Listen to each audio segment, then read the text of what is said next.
നമസ്കാരം. ഷാങ്ഹായെ ബീറ്റ് ചെയ്തു. ഇനി ഷാങ്ഹായ് സെയിലിംഗ് കമ്പനി ആരംഭിക്കുന്നു.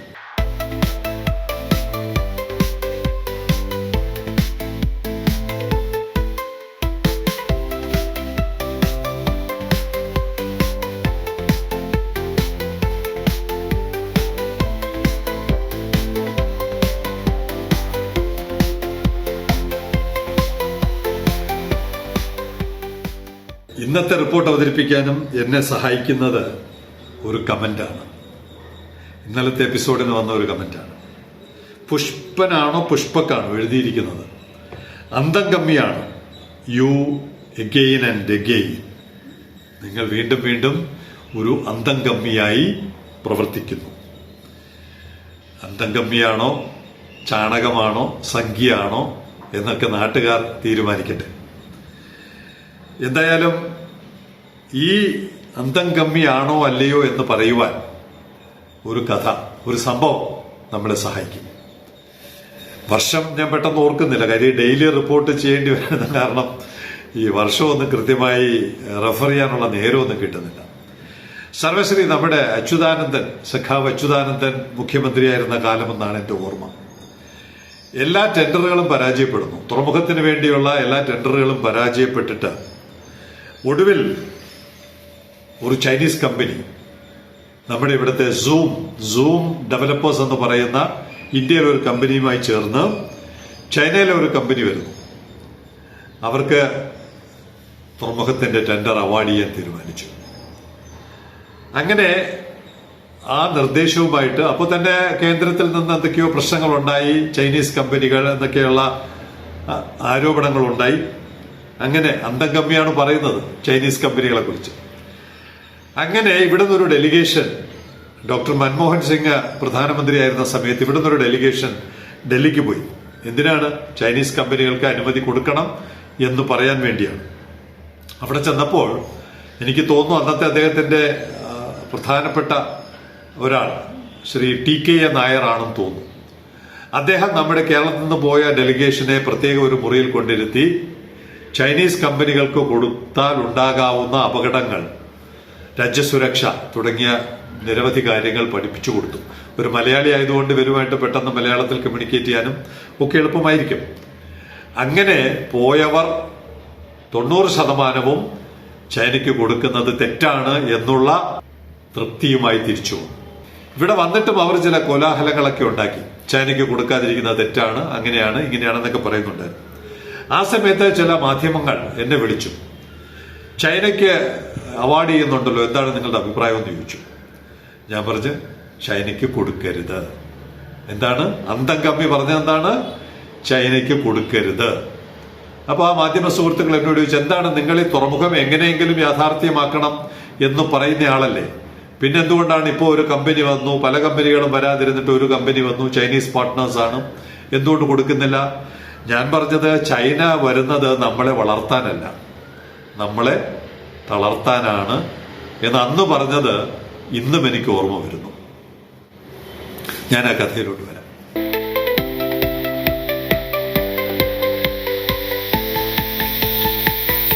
ക്ഷമിക്കണം, കഥയല്ല, റിപ്പോർട്ടാണ്, ഫാക്ച്വൽ റിപ്പോർട്ടിംഗ്. പെറു എന്ന് പറയുന്ന രാജ്യം അറിയാമല്ലോ, ലാറ്റിൻ അമേരിക്കയിൽ. ഇപ്പൊ കളി നടക്കുന്നുണ്ട് എല്ലാവർക്കും. ബ്രസീലും ചിലിയും ഉറുഗ്വേയും ഒക്കെ അറിയാം, പനാമ ഒക്കെ അറിയാം. അവിടെ തന്നെയുള്ള ഒരു ചെറിയ രാജ്യമാണ്. പോപ്പുലേഷൻ കേരളത്തിന് തുല്യമാണ്, 3.5 കോടി വരാവുന്ന ജനസംഖ്യയുള്ളൂ. അവിടെ ഒരു പോർട്ട്, ആ പോർട്ടിനെ കുറിച്ച് നമ്മുടെ തുറമുഖം പ്രവർത്തിച്ചു തുടങ്ങിയത് മുതൽ ഞാൻ നിരീക്ഷിക്കുകയാണ്. നമുക്ക് മത്സരിക്കാൻ പറ്റുന്ന മറ്റൊരു പോർട്ടാണ് ഷാങ്ഹായ്. അങ്ങനെ ആയിരിക്കും അല്ലെ? ഷാങ്ഹായ് അല്ല, ഷാങ്ഹായ്. സ്പെല്ലിംഗ് ഏകദേശമൊക്കെ ഒരുപോലെയുണ്ട്. ഷാങ്ഹായ് എന്ന് പറയുന്ന പെറുവിലെ തുറമുഖം, ചൈനയിലെ അല്ല, പെറുവിലെ തുറമുഖം നമ്മുടെ സമയത്താണ് ഉദ്ഘാടനം ചെയ്യപ്പെട്ടത്. 2024 നവംബർ, നമ്മുടേത് ജൂലൈയിൽ പ്രവർത്തനം തുടങ്ങി, ഉദ്ഘാടനമൊക്കെ ഈ സമയത്തായിരിക്കാം. 2024 നവംബർ 14 അവരുടെ ഈ പ്രോജക്റ്റ്, പെറുവിലെ ഈ പോർട്ട് ഉദ്ഘാടനം ചെയ്യപ്പെട്ടത്. 2 ദിവസം മുമ്പ് അവരുടെ പെർഫോമൻസിനെ സംബന്ധിച്ച് ഒരു റിപ്പോർട്ട് വന്നു. ചൈനയാണ് നടത്തുന്നത്, 60% ഓഹരി ചൈനയ്ക്കാണ്. അതിനു മുമ്പ് അതിന്റെ പ്രാധാന്യം സാക്ഷാൽ ചൈനീസ് പ്രീമിയർ ക്സി ജിൻപിങ് ആണ് നേരിട്ട് പോയി ഈ പ്രോജക്റ്റ് ഉദ്ഘാടനം നടത്തിയത്. അപ്പോൾ ആ തുറമുഖത്തിന്റെ പ്രാധാന്യം മനസ്സിലാവുന്നുണ്ടല്ലോ. ചൈനീസ് പ്രീമിയർ നേരിട്ട് പോയി ഡീന ബുലോർട്ട, അവിടുത്തെ പ്രസിഡന്റ്, പെറുവിന്റെ വനിതാ പ്രസിഡന്റാണ്, അവരുമായിട്ട് ചേർന്നാണ് ഈ പ്രോജക്റ്റ് ഉദ്ഘാടനം ചെയ്തത്.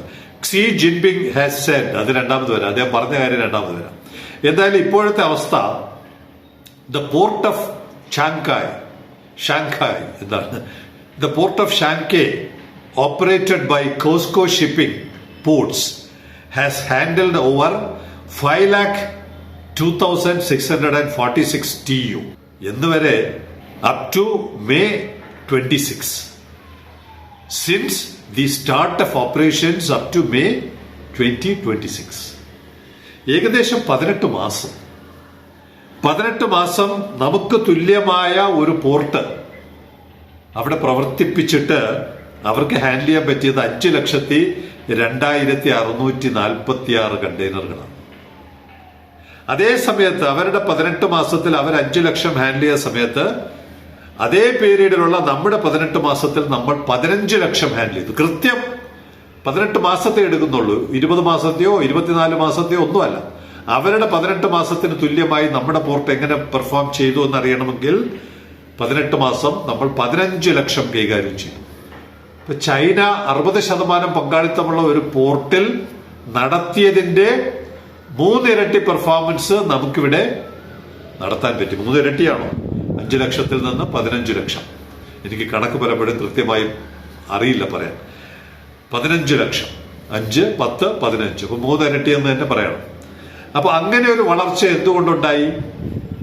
ചൈനയുടെ താല്പര്യം അന്ന് മുതൽ ഞങ്ങൾക്കറിയാവുന്നത്, ഞങ്ങൾ വായനയിലൂടെയും മനസ്സിലാക്കുന്നതും പത്രങ്ങളിലൂടെയും മാധ്യമങ്ങളിലൂടെയും ചർച്ചകളിലൂടെയും ഒക്കെ മനസ്സിലാക്കുന്നത്, ചൈനയുടെ ആഗോള താല്പര്യം ഒരു പോർട്ട് നിർമ്മിക്കുന്നുണ്ടെങ്കിൽ ഒന്ന് അവരുടെ സാധനങ്ങൾ കൊണ്ട് ഡംപ് ചെയ്യുക, ചൈനീസ് ഉൽപ്പന്നങ്ങൾ കൊണ്ട് ഡംപ് ചെയ്ത് ആ മാർക്കറ്റ് നിറയ്ക്കുക. 2, ആ പോർട്ടിരിക്കുന്ന രാജ്യങ്ങളിലെ റോ മെറ്റീരിയൽ സുഗമമായി ചൈനയിലോട്ട് കൊണ്ടുപോകുക. ഇതിനുവേണ്ടിയാണ് അവർ പണം മുടക്കി പോർട്ടുകൾ പലതും നിർമ്മിക്കുന്നത്, അല്ലാതെ ആ രാജ്യങ്ങളെ വളർത്താനല്ല എന്ന്. പെറുവിൽ ഇപ്പൊ തന്നെ ചെറിയ കലാപങ്ങൾ തുടങ്ങി. ചൈനീസ് കമ്പനിയുടെ ഉദ്ദേശം എന്താണ്? ഇവിടെ 2000 വർഷം ഓർമ്മയല്ല, ശ്രീ അച്യുതാനന്ദൻ മുഖ്യമന്ത്രിയായിരുന്ന സമയത്ത് 2011, 14 സമയമാണെന്ന് തോന്നുന്നു, ചൈനീസ് കമ്പനികൾക്ക് നമ്മുടെ തുറമുഖം ഏൽപ്പിച്ചു കൊടുത്തിരുന്നെങ്കിൽ ഇവിടെ ഇപ്പോ ഒരു 5 ലക്ഷമോ 6 ലക്ഷമോ കണ്ടെയ്നറുകൾ കൈകാര്യം ചെയ്യുന്ന ഒരു തുറമുഖമായി മാറുമായിരുന്നു എന്ന് ഈ അന്തംകമ്മിക്ക് അന്നേ തോന്നി. അതുകൊണ്ടാണ് ചൈനീസ് കമ്പനികൾക്ക് കൊടുക്കരുത്, ആരുമില്ല, ഈ പോർട്ടെടുക്കാൻ ആരുമില്ലെങ്കിലും ചൈനീസ് കമ്പനികൾക്ക് കൊടുക്കരുത് എന്നുള്ള ഉറച്ച നിലപാട് സ്വീകരിച്ചത്.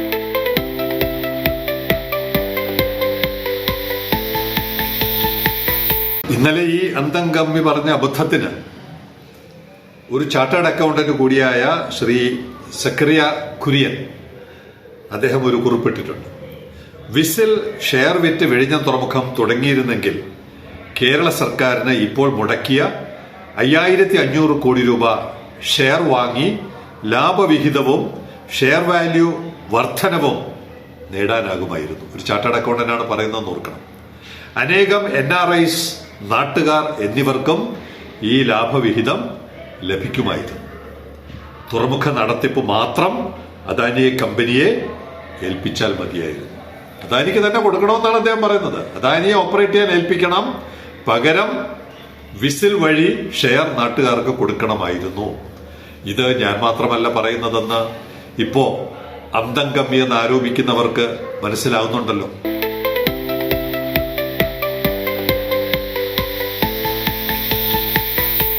കുറച്ചു ദിവസമായി നമ്മൾ ട്രിവാൻഡ്രം ട്രക്കത്തോൺ കണ്ടെയ്നറുകളുണ്ട്, പക്ഷേ നോക്കാനുള്ള സമയം കിട്ടാത്തത് കൊണ്ട് ശ്രീനാഥ് ഒരു കണ്ടെയ്നർ ഇന്നലെ അയച്ചു തന്നു. ചൂടപ്പമാണ്.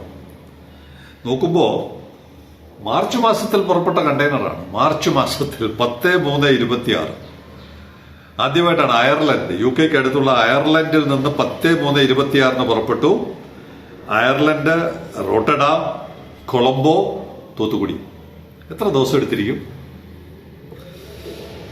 ആദ്യമായിട്ടാണെന്ന് തോന്നുന്നു ഇത്രയും ദൈർഘ്യമേറിയ ഒരു യാത്ര. 102 ദിവസം. 102. തെളിവ് തരാം. 10/3/26 ട്രക്ക് പോർട്ടിനകത്തോട്ട് കയറുന്നു. അയർലൻഡിലെ പോർട്ടിന്റെ അകത്തോട്ട് ട്രക്ക് കയറുന്നു. തൂത്തുക്കുടിയിൽ നിന്ന് പുറത്തോട്ട് ഇറങ്ങുന്നത് 19/6/26. ഇത് ശ്രീനാഥ് ഷൂട്ട് ചെയ്യുന്നത് 20/6. ഞാൻ കണക്കൂട്ടിയെടുത്തപ്പോൾ 102 ദിവസമാണ്. നമ്മുടെ രാജ്യം കുത്തുവാളയെടുത്ത് കിടക്കുന്നതിന് കാരണമന്വേഷിച്ച്, പല കാരണങ്ങളിൽ അന്വേഷിച്ച് വേറെ എവിടെയെങ്കിലും പോകണോ എന്ന് പ്രേക്ഷകരല്ലാതെ വേറെ ആരാണ്? പ്രേക്ഷകർ ഒന്ന് ചിന്തിക്കുക.